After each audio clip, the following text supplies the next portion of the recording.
Tara rides papuntang Antipolo. Let's go! At sa Starbucks kami ay nagtagpo. Guys, Starbucks kami guys. Nasa Antipolo na kami. Panginoon, Panginoon na, ma-enjoy namin ito, Panginoon, yung fellowship na nagpunan sa mga kami. Let's go! Nagpatuloy ang aming paglalakbay. Hay! Ang sarap talaga ng buhay. Lalo na kapag kasama mo ang wifey mo na nagmamahal sa'yo ng tunay. Ayan, tulog kaya hindi na aaway.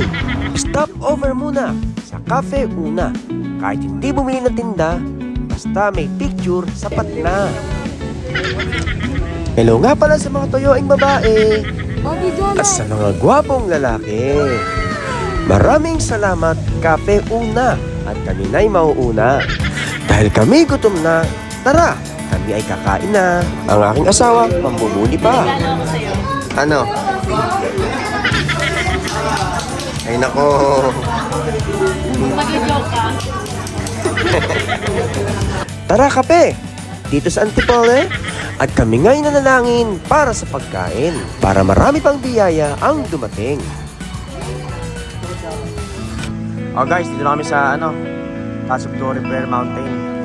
Tayo na't manalangin dito sa Touch of Glory Prayer Mountain. Kami ay naniniwala na ang aming hiling ay tutugunin sa aming pananalangin. Dahil walang imposible sa Diyos natin. Ang saya talaga pag kami ay magkakasama. Kasi nakakalimutan ang problema.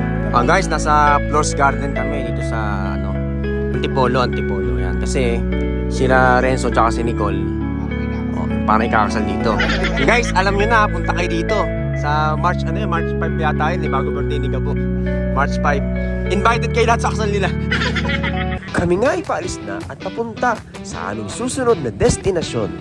Tandaan na ang buhay ay parang life. Kapag wala kang love life, aray mo, uwi ka na lang sa inyo. Pero ako ay laging gwapo. Ang kokontra, huwag manood ng vlog ko. Pero real talk tayo, si Lord ay tunay na nagmamahal sa'yo. Hanggang dito na lang muna, bye-bye!